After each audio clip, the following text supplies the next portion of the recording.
Bismillahirrahmanirrahim. Assalamualaikum warahmatullahi wabarakatuh. Alhamdulillah. Allahumma salli ala Sayyidina Muhammad wa ala ali Sayyidina Muhammad. Ada badan antariksa Amerika namanya NASA. Menurut NASA, ini ada batu meteor besar yang mau melewati bumi. Jadi ketika batu meteor ini lewat di bumi, semua besi-besi yang ada di bumi ini nanti tertarik.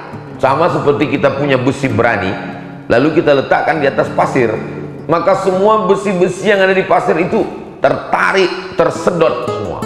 Maka hati-hati yang punya behel. Bayangkan pas tidur tiba-tiba tertarik. Mohon maaf yang punya behel, jangan tersinggung. Semua besi-besi tertarik oleh batu meteor ini, dan semua kertas-kertas terbakar. Jadi begitu kita bangun, tisu sudah tidak ada lagi. Dan begitu kita terbangun, semua buku-buku adik sudah, buku itu catatan sudah hilang semuanya. Dan begitu terbangun, handphone sudah tidak ada. Yang paling saya sedihkan, cincin saya ini pun hilang, tersedot. Pertanyaannya, begitu kita besok bangun pagi, alhamdulillahilladzi ahyana ba'da ma amatana wa ilaihin nusyur, semua agama di dunia kehilangan kitab suci. Karena kitab suci tersimpan di besi dan di kertas. Yang di kertas buku, di besi handphone. Aplikasi hilang, handphonenya hilang, internet hilang. Tapi ada satu kitab suci yang tidak hilang. Kitab suci apa? Kitab suci itu tidak di handphone, tidak di besi, tidak di kertas. Karena kitab suci itu ada di kepala santri pesantren Al-Murad Banggai. Kira-kira yang saya sampaikan ini masuk akal atau tidak? Bagi yang ada akalnya. Bagi yang tidak ada akalnya, dia bilang tidak masuk akal. Karena memang orang yang wajib sholat itu baligh berakal. Maka kata Allah, inna nahnu nazzalna dzikra wa inna lahu lahafizun. Kami yang menurunkan Al-Quran ini, kami yang akan menjaga Al-Quran ini. Silakan batu meteor datang mengambil besi-besi, ambil semua besi. Silakan batu meteor datang membakar kertas-kertas, bakar semua kertas. Tapi Al-Quran tidak bisa hilang, karena dia tidak di kertas, karena dia tidak di besi. Dia ada di hati dan di kepala para penghafal Quran pesantren Al-Murad Lubuk Banggai.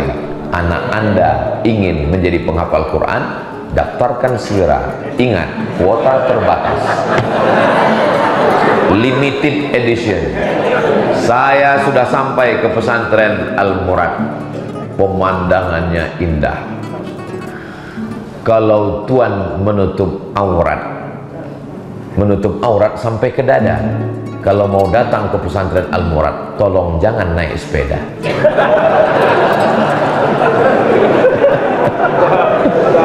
Saya kemarin sore kan buat podcast dengan Pak Mat Ali.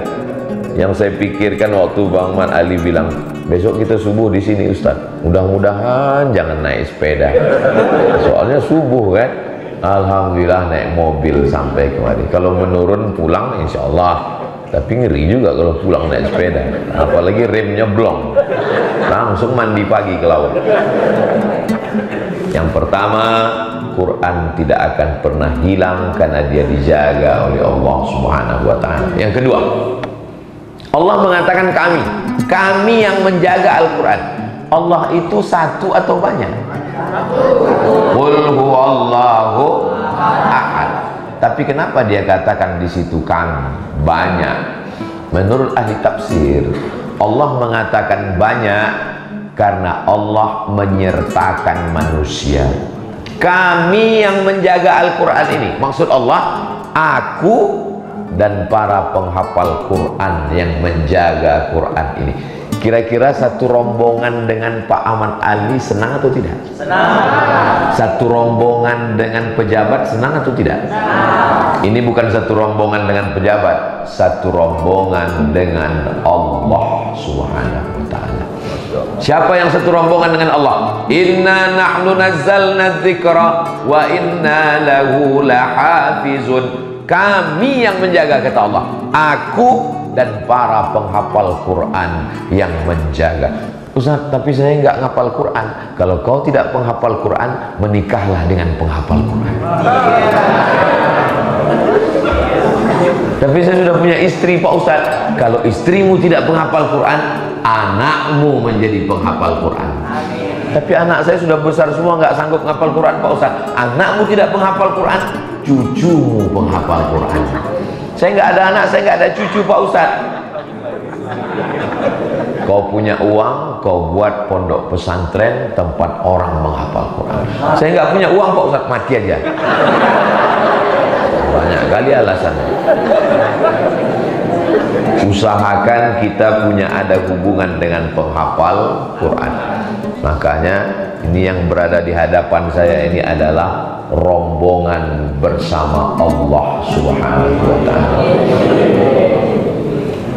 Kertas ini terbuat dari apa? Dari bubur kayu. Kayu dipotong di hutan, dimasukkan ke pabrik, di blender, macam blender cabai, lalu jadi bubur. Bubur kertas ini warnanya hitam, seperti dodol. Kenapa bisa jadi putih? Dicuci dengan batu kapur. Akhirnya warna hitamnya numpuk, itulah dia jadi limbah pabrik kertas. Sedangkan bubur putih jadi kertas. Kertas kualitas, high quality kertas yang paling bagus, ekspor ke Eropa, Amerika, Korea, Jepang. Kertas nasibnya macam-macam. Ada kertas yang nasibnya di lantai, itulah dia catatan sana.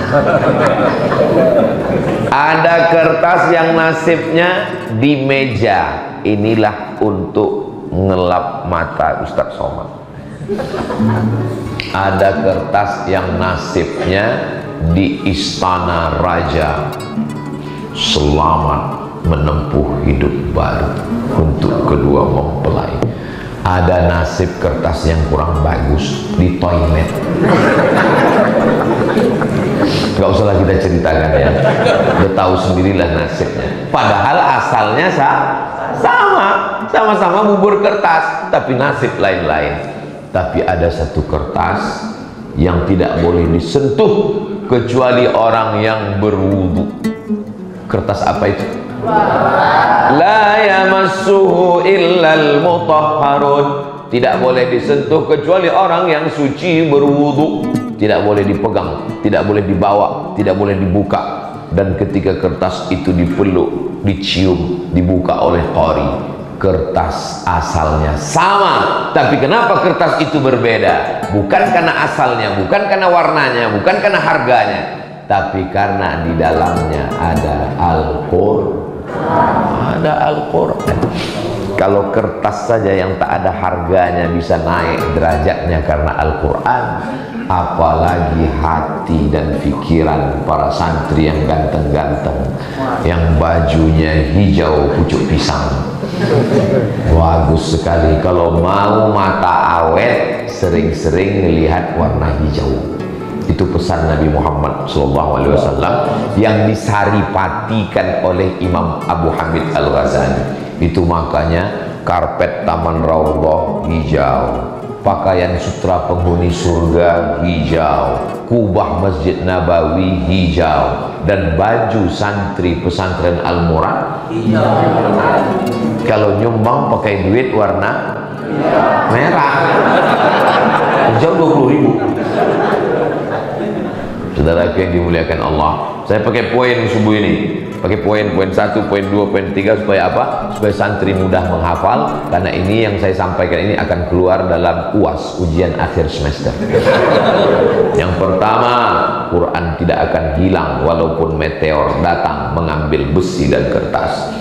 Yang kedua, Allah menyertakan kalian dalam rombongannya. Yang ketiga, bahwa Allah Subhanahu wa ta'ala mengangkat derajat kertas yang rendah, yang hina, yang di toilet, tapi ada kertas yang tinggi karena di dalamnya ada Al-Qur'an. Saya dibawa ke Sulawesi, ke tempat gua yang cantik dan indah, batu-batu menetes air menjadi kristal, menjadi batu, cantik di dalam. Tapi gua ini tidak menjadi sejarah. Saya pergi ke gua di Sumatera, cantik, bagus. Tapi ada gua yang ruangannya biasa saja, tempatnya tinggi, panas terik, semua orang ingin ke sana. Apa kelebihan gua ini? Tidak ada air yang menetes, tidak ada kristal, tidak ada cuaca yang sejuk.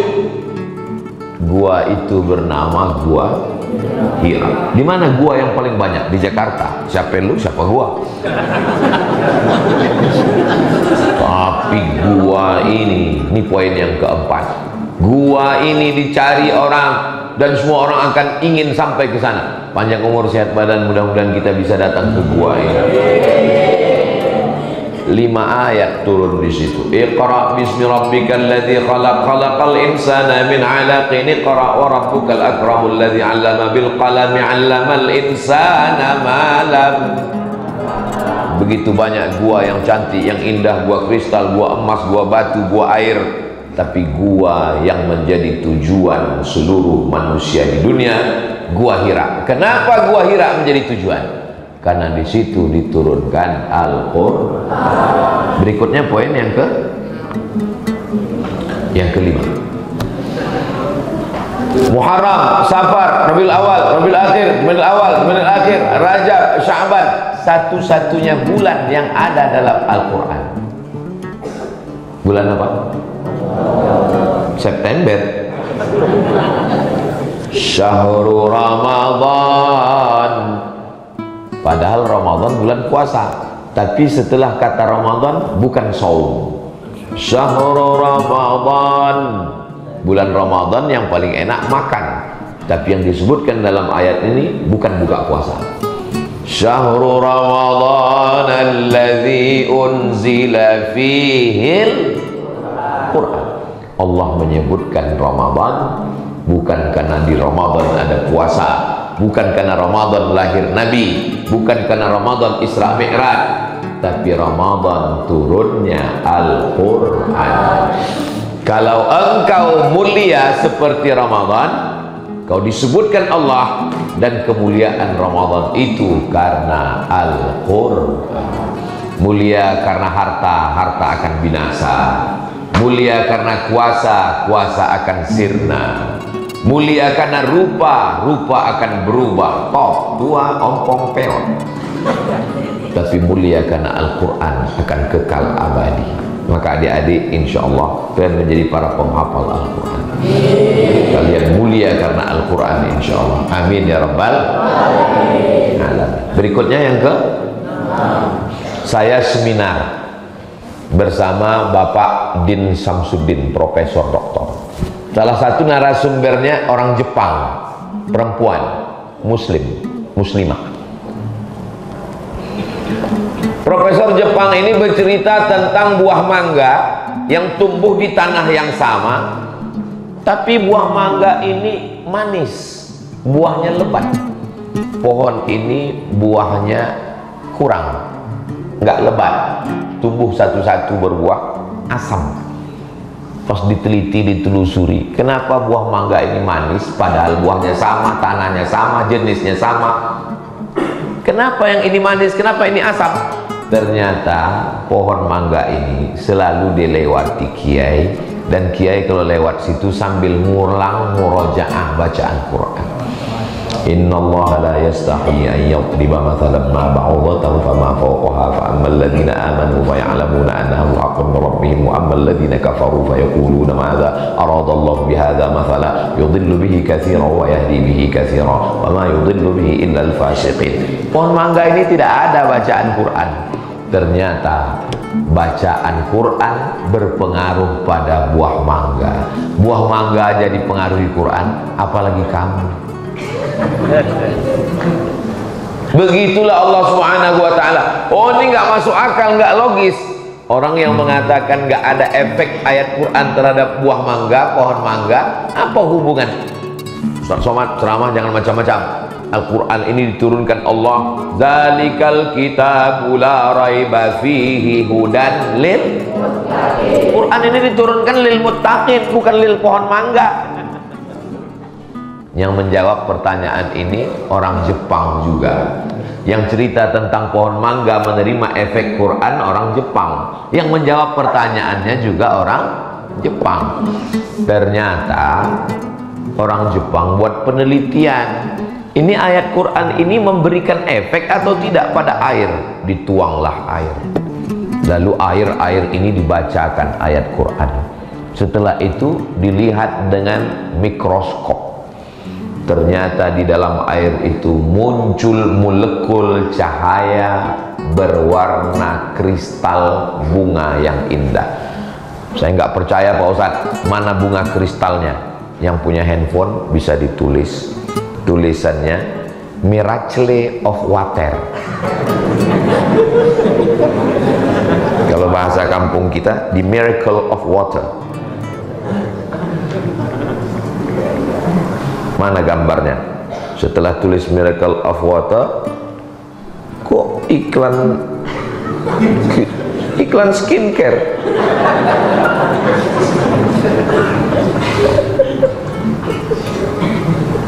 The miracle of water. Jadi nulisnya mesti the miracle of water. Nama orang Jepang yang meneliti ini namanya Masaru Emoto, bukan Ajinomoto. Masaru Emoto. Ini bukunya. Ini gambar kristal. Muncul bunga-bunga kristal di dalam air yang dibacakan ayat Al-Quran. Barulah kita paham. Oh, pantasan dulu guru Kiai Habib kalau diminta bacaan Quran, Bismillahirrahmanirrahim, Alhamdulillahirabbil alamin, Arrahmanirrahim, Maliki yaumiddin, Iyyaka na'budu wa iyyaka nasta'in, Shiratal mustaqim, Shiratal ladzina an'amta 'alaihim ghairil maghdubi 'alaihim waladdallin, amin. Dibacakan. Diambil airnya, diteliti, nggak muncul.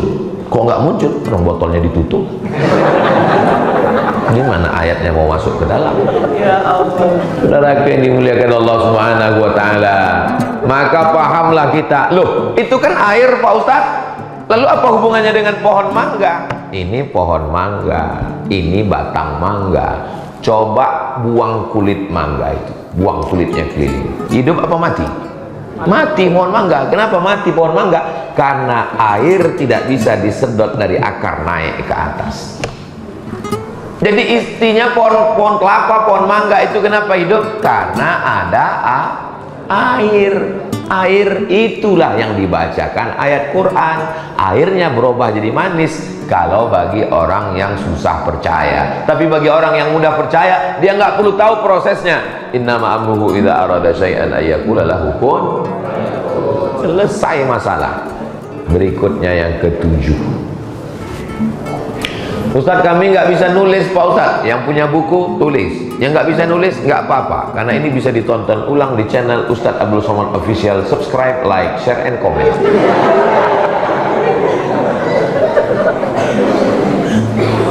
Ada acara jalan-jalan ke Moskow, Rusia. Yang bisa ikut acara tour ini masuk ke museum. Sampai di museum akan melihat lukisan klasik dan melihat lukisan klasik sambil mendengar suara musik klasik Beethoven dan Mozart. Sampai di dalam melihat. Tapi saya tidak bisa ikut ini. Tidak boleh ikut acara tour ini. Karena acara tour di Moskow, Rusia ini hanya boleh diikuti, adik-adik pun tidak bisa ikut. Karena syaratnya mesti hamil 5 bulan ke atas. Kenapa yang boleh ikut tur di Moskow ini ibu hamil? Karena menurut dokter SPOG, spesialis obgyn. Obgyn itu maksudnya kandungan, bukan spesialis jin. Spesialis kandungan. Anak yang ada di dalam, janin yang ada di dalam, itu mesti mendengarkan suara-suara yang lembut. Dan suara yang lembut itu adalah musik klasik. Musik klasik itu diantaranya adalah Mozart dan Beethoven. Makanya jangan ibu hamil mendengar lagu Keong Racun Kucing Garong, karena itu tidak sesuai dengan anak di dalam. Maka ibu-ibu hamil pun masuk. Ibu hamil, ada orang sekarang ngejek ibu hamil, lewat ibu hamil dia ejek, kukira kura-kura, kata. Tidak boleh ngejek ibu hamil. Melihat ibu hamil, mereka adalah ibu kita. Melihat anak kecil, mereka adalah anak kita. Melihat anak perempuan, mereka adalah anak kita. Melihat anak orang, ingat anak kita, bagus. Melihat bini orang, lupa bini kita, itu tidak bagus. Yang ketawa santri pula, kayak paham aja tuh. Nah, apa hubungannya ayat Al-Quran dengan ini? Hal ata 'alal insani 'inum minad dahri lam yakun syai'an madhkura. Inna khalaqanal insan, kami ciptakan manusia, min nutfatin, dari sperma, amsyajin, kami campur dengan sel telur, nabtalihi, kami uji, faja'alnahu sami'an basira. Ternyata janin dalam kandungan sudah mendengar dan melihat sebelum lahir ke dunia. Janinnya perlu tenang di dalam. Itulah kenapa ibu hamil disuruh baca Quran. Jadi ibu hamil muslim nggak perlu dengar musik, cukup dengan mendengarkan ayat-ayat Al-Quran MP3 yang didengarkan. Beruntungnya istri-istri yang suaminya alumni pesantren Al-Murad. Dia tidak mendengar, nanti 20 tahun lagi. Istrinya nggak perlu ngidupkan MP3, istrinya nggak perlu ngidupkan YouTube, karena dia mendengar suaminya murojaah, ngulang hafalan Quran. Bismillahirrahmanirrahim. Saya nggak bisa niru suara imam tadi, lembut sekali suaranya. Allahu Akbar. Gimana lah cara menirunya ya? Suara saya kasar sekali. Bismillahirrahmanirrahim. Lembut seperti bulu perindu. Begitulah istrinya mendengar, anaknya di dalam tenang, istrinya mendengar tenang. Maka ibu-ibu dimanapun berada, kalian ingin mencari menantu? Carilah Imam tadi. Udah menikah ya, belum menikah? Saya punya anak laki-laki semua. Kalau saya punya anak perempuan, saya booking dari sekarang. Ibu-ibu saya ingatkan, saya ditelepon sama ibu-ibu. Assalamualaikum Ustaz Somad. Waalaikumsalam. Bisa kita jumpa Ustaz? Bisa. Di mana? Di masjid. Ketemu di masjid. Ada apa Bu? Ibu kenapa menangis? Anak perempuan saya Pak Ustaz. Takut pula saya dikasihnya anak perempuan. Ibu nangis kenapa? Anak saya ini sudah nikah Pak Ustaz. Terus ternyata suaminya pecandu narkoba Pak Ustaz. Nasi sudah jadi tai ayam. Suami pecandu narkoba, kalian cerita bubur juga lagi. Dalam acara rapat dengan Basnas ini, Badan Amil Zakat Nasional, kita akan rapat. Tiba-tiba pas mau rapat, saya dipanggil Ketua Basnas. Mohon Ustaz Somad tidak ikut rapat. Loh, kenapa Pak Ketua? Kita ada tamu di sana. Ustaz melayani tamu saja. Saya ketemu dengan tamu, istrinya 70, suaminya lebih 70. Ada apa Pak? Ada apa Bu? Dua-duanya nangis. Ada apa Pak? Saya bilang, anak saya Pak Ustadz nikah sama mu'alaf, pura-pura masuk Islam. Sekarang cucu saya sudah lahir 3, sekali murtad 5 Pak Ustadz. Anak saya murtad, suaminya murtad, cucu saya 3 Pak Ustadz. Gara-gara salah pilih menantu. Inilah gara-gara dulu tidak menerima penghafal Quran. Kalau yang datang SH, silakan masuk. Kalau yang datang SE, silakan masuk. Kalau datang profesor, doktor, welcome. Datang penghafal Quran, nanti anakku makan apa? Orang yang selalu berpikir makan, tolong bawa ke rumah sakit. Jangan-jangan otaknya di lambung, atau lambungnya di otak. Ini namanya otak udang. Saudaraku yang dimuliakan Allah Subhanahu wa taala, maka penghafal Quran Allah akan menjamin rezekinya insyaallah. Wa fis samai rizqukum wa ma tu'adun.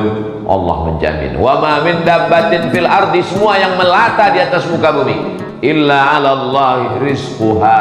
Allah menjamin rezekinya. Belum ada lagi penghafal Quran mati kelaparan. Tapi yang banyak lapar itu belum tentu bisa baca Quran.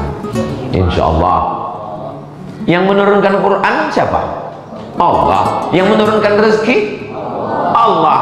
Allah itu berapa? Satu. Bukan berarti ini Allah spesialis menurunkan Quran, ada lagi Allah kuadrat menurunkan. Nggak ada. Allah itu satu, bukan dua, tidak berbilang. La ilaha illallah. Dia yang menurunkan Al-Quran.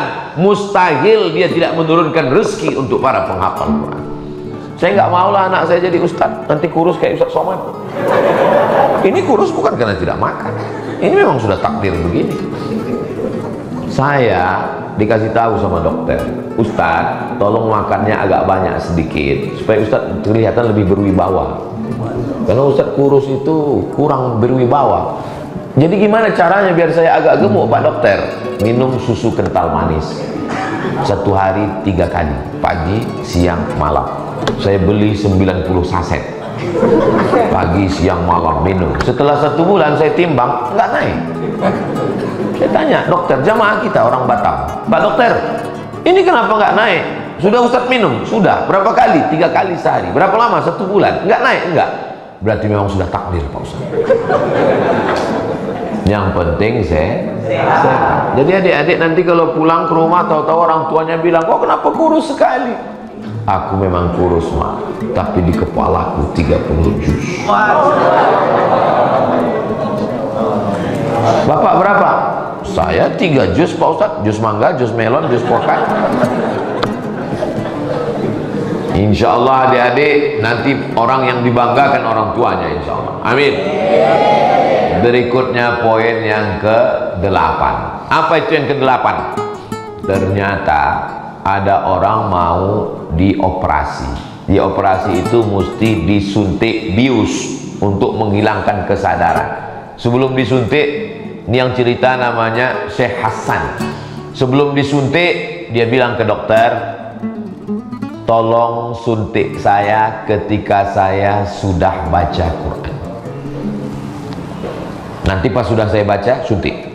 Bismillahirrahmanirrahim. Alif Lam Mim.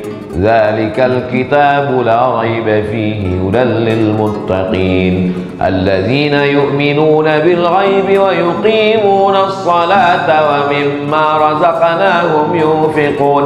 Dokter pun menyuntik.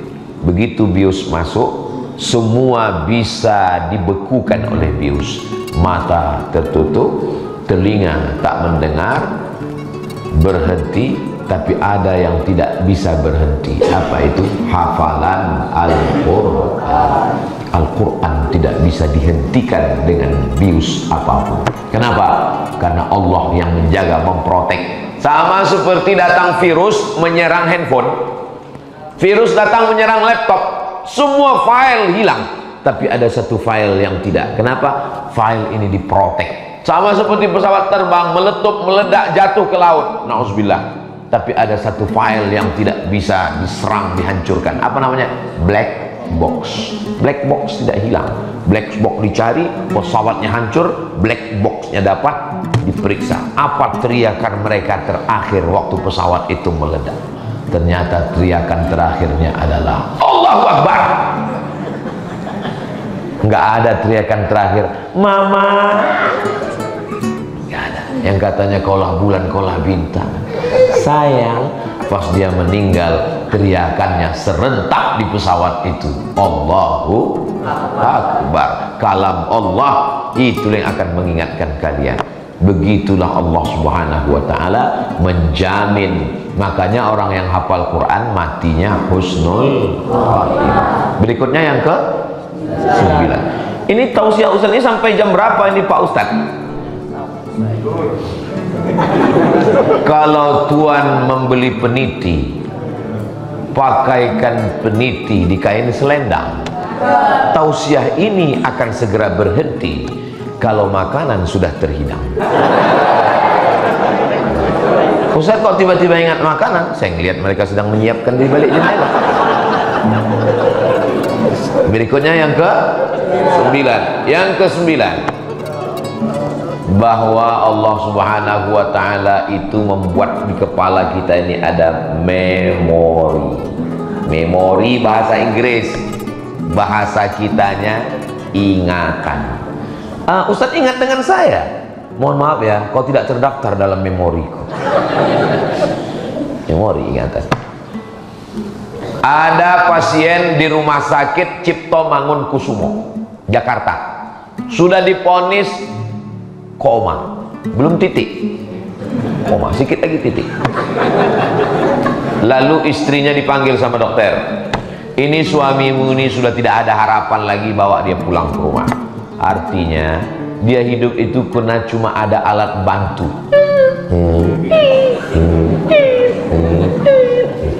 Kalau dimatikan alat itu sudah innalillah wa inna ilaihi, suruh bawa pulang. Artinya kalau sudah suruh bawa pulang itu sudah siapkanlah kain kafan.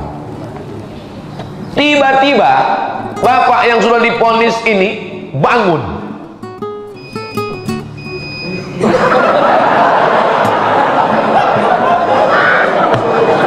Hah?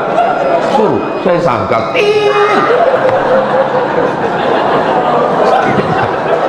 Tiba-tiba yang diponis tadi bangun. Pas dibangun, dokternya heran. Dokter Cipto Mangunkusumo heran. Loh, ini di luar Nurul. Mohon maaf Ibu Nurul kalau. Pasti ditanya, akhirnya ditanya sama keluarga, kenapa kamu tiba-tiba sadar kamu sudah diponis mati? Kata dia, waktu saya sedang koma itu tiba-tiba datang. Siapa yang datang? Ustadz Somad. Datang Ustadz Somad. Apa kata Ustadz Somad? Ustadz Somad nanya, kapan tablik akbar? Terbangun dia, Ustadz Somad. Akhirnya tim dari Jakarta mengontak saya, Ustadz kapan bisa buat tablik akbar? Di mana? Kampungnya di tepi Danau Maninjau di Sumatera Barat. Akhirnya kami buatlah tablik akbar tahun 2019, 5 tahun yang lalu. Yang buat, saya tanya Pak Haji, betul Pak Haji waktu koma itu saya datang? Iya, tapi saya nggak datang Pak Haji. Kok bisa Pak Haji ngeliat saya? Akhirnya saya ini orangnya rasional, karena kalau saya tidak rasional pasti saya sudah merasa saya wali kan. Saya ini orang rasional. Saya tanya, Pak Haji kalau di rumah di kamar nonton apa? Saya nonton ceramah Ustadz. Oh. Pagi kalau berangkat ke kantor di mobil nonton apa? Saya nonton ceramah Ustadz. Malam sebelum tidur nonton apa? Nonton ceramah Ustadz. Rasional. Berarti saya terekam dalam memorinya.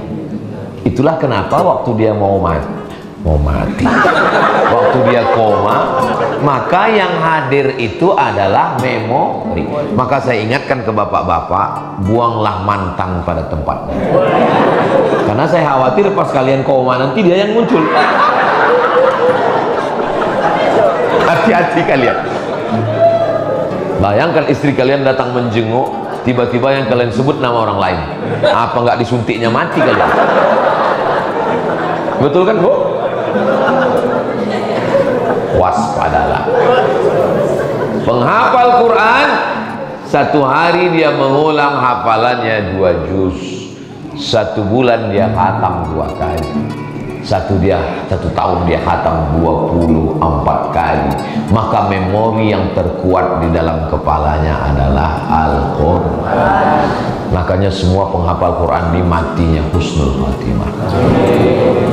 Mimpinya Quran, ngigaunya pun Quran. Terbangun dia Iqra bismi rabbikal ladzi khalaq khalaqal insana min 'alaq khalaq. Maka anak saya wajib masuk pondok hafal Quran. Anak pertama Mizyan Hazik Abdillah, kamu Hazik wajib masuk pondok hafal Quran. Kalau nggak mau kupecat jadi anak. Sami Ahmad Misbahi Ibadillah wajib masuk pondok hafal Quran. Keponakan saya Nastaca Khairun Nisa wajib masuk hafal Quran. Habibi Abdillah masuk. Sekarang dua-dua sedang di pondok. Tidak boleh di rumah nonton TV, main game online, main game online, main game online, main game online. Duitnya dari mana? Pinjaman online. Setelah duit banyak dari main apa? Judi online. Nerakanya offline. Kau pikir nerakanya online? Enak sekali. Nah, inilah hebatnya penghafal Quran. Saya ini orang kampung Pak Ustadz, saya ini nggak dapat pendidikan, saya ini nggak masuk pondok, saya nggak ngapal Quran. Saya balas sakit hati saya Pak Ustadz. Anak saya mesti jadi penghafal Quran. It's right, bagus, mantap. Jangan berprinsip jadi orang tua, saya ini bodoh Pak Ustadz, anak saya mesti lebih bodoh dari saya. Tidak ada alasan masyarakat luwuk banggai anaknya tidak menghafal Quran. Saya sudah sampai ke pondok yang cantik dan indah ini. Pemandangannya kemarin matahari tenggelam, ini sunset, matahari terbit, sunrise.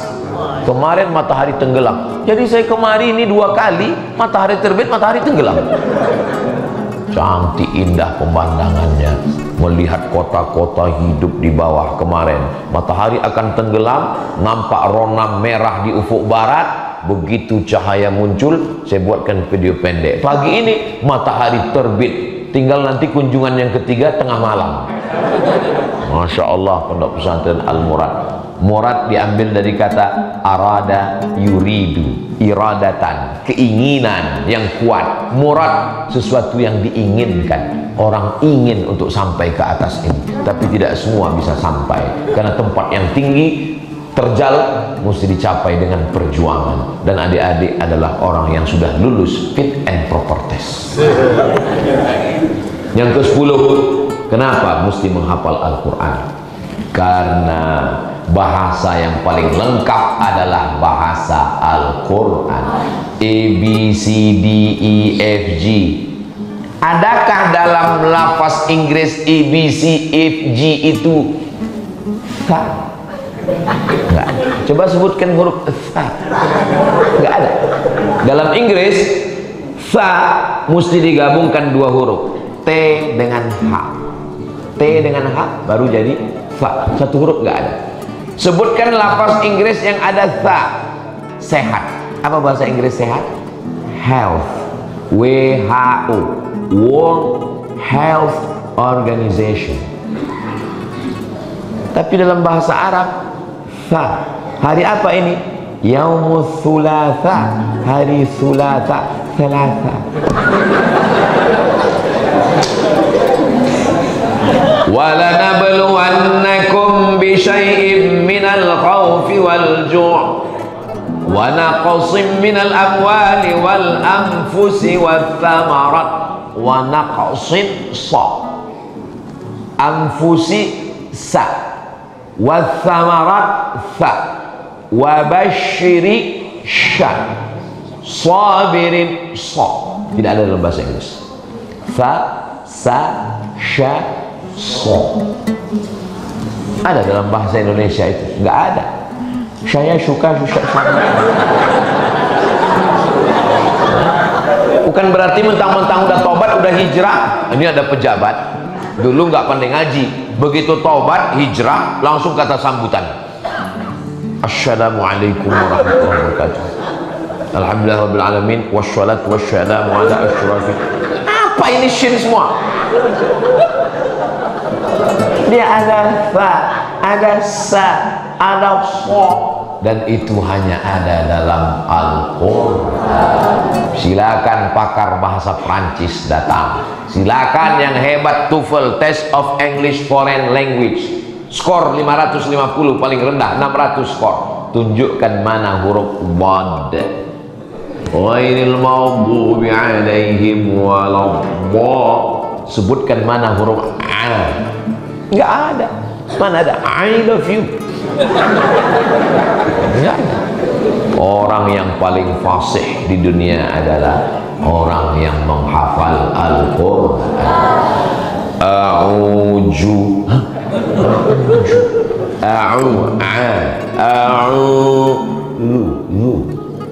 ada za, ada za, ada ja, ada lo. 4. A'udzu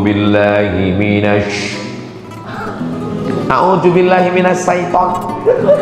Setannya nggak lari. Kata setan, kau nyebut nama aku aja salah, kata. A'udzu billahi minasy syaiton. Ada ta, ada po. A'udzu billahi minasy syaithanir rajim. Bismillahirrahmanirrahim. Tafkhim tebal. Bismillahirrahmanirrahim. Ha. Guru saya belajar di Sudan, namanya Ma'had Khartoum li Ta'limil Lughatil Arabiyyah li ghairi natiqina biha. Tes ujiannya menyebut huruf, diletakkan kapas di atas telapak tangan, nyebut huruf fa. Salah semua. Lalu yang betul bagaimana? Kapasnya terbang dulu, baru hurufnya keluar.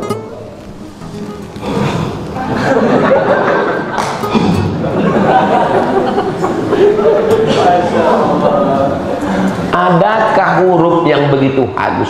Siapa yang menyebut fa? Salah. Anginnya keluar dulu, baru hurufnya keluar. Fasalli, bukan fasalli. Fasalli li rabbika wanhar. Inna syani'aka huwal abtar. Dalam Al-Quran ada intonasi panjang pendek. Dalam Al-Quran ada masuk irama. Irama boleh masuk ke dalam ayat, tapi ayat tidak boleh dikendalikan oleh irama. Alhamdulillahirabbil alamin, arrahmanir rahim, maliki yaumiddin. Itu imam ngamuk namanya. Alhamdulillahirabbil alamin, arrahmanir rahim, maliki yaumiddin. Bebas berkreasi, nahawan, soba, bayati, sika, jiharka dengan irama-irama, tapi jangan masukkan irama-irama yang tidak sesuai sehingga rusak tajwidnya. Iyyaka na'budu, rusak ayat Al-Quran. Makanya juri musabaqah tilawatil Quran mendengarkan bacaan dengan baik. Bismillahirrahmanirrahim. Ada tempatnya memasukkan lagu itu, bukan asal-asalan saja. Mohon maaf Pak Ustadz, suara saya kurang bagus, nggak bisa nulis kaligrafi Al-Quran. Suara saya nggak bagus. Kalau suaramu tidak bisa bayati, soba, sika, nahawan, jaharkah, Allah beri kekuasaan. Dengan apa? Tangan. Maka tulislah kaligrafi yang indah. Masya Allah, saking indahnya kita pun nggak tahu entah apa bacaan. Itu yang atas itu, kaligrafi yang 1, 2, 3, 4 itu atas tuh Al-Mu'izz, Al-Mu'izz, Al-Muzil. Habis itu nggak tahu saya tahu. Ini kali-kali Allah, pokoknya ini semua Asmaul Husna lah. Mana tahu orang tua kalian datang nanti menjenguk, nanya, nah itu apa itu? Itu Asmaul Husna. Nah. Jangan tanya lagi, banyak tanya masuk belakang. Kaligrafi ada namanya kaligrafi kufi, ada kaligrafi rid'i, ada kaligrafi naskhi, ada kaligrafi sulusi, ada kaligrafi diwani, ada kaligrafi diwani jadi. Begitu banyak seni kaligrafi. Oke, suaramu tak bagus, tulisanmu bagus. Oh, tulisan tak bagus, suara bagus. Suara tak bagus, tulisan tak bagus. Masuk ke laut. Berenang. Jadi atlet. Saudaraku yang dimuliakan Allah Subhanahu wa taala, maka Al-Qur'an ini insya Allah, dulu waktu saya masih kuliah, nanti akan ada namanya internet. Kalau internet ini muncul, akan masuk ke rumah kita, masuk ke kamar kita, merusak anak-anak kita jadi jahat, anak kita jadi kecanduan film porno, anak kita menjadi penjahat seksual. Sekarang tahun 2024, internet merajalela. Apa yang terjadi? Pesantren tahfiz Quran, pesantren tahfiz Quran, rumah Quran, rumah Quran. Siapa yang mengatakan dunia akan rusak, yang hancur? Yang rusak tetap rusak, tapi yang baik tetap baik. Mana buktinya? pesantren Al-Murad Luwu Banggai tetap mencetak para penghafal Al-Quran. Itulah 10 poin yang disampaikan Ustaz Somad. Kalau tuan pergi ke Padang, jangan lupa membeli rendang. Tausiah tidak boleh panjang-panjang karena makanan sudah terhidang. Di akhir majelis, mari kita semua berdoa kepada Allah SWT. Mudah-mudahan Allah memperkenankan segala yang kita hajatkan, insya Allah.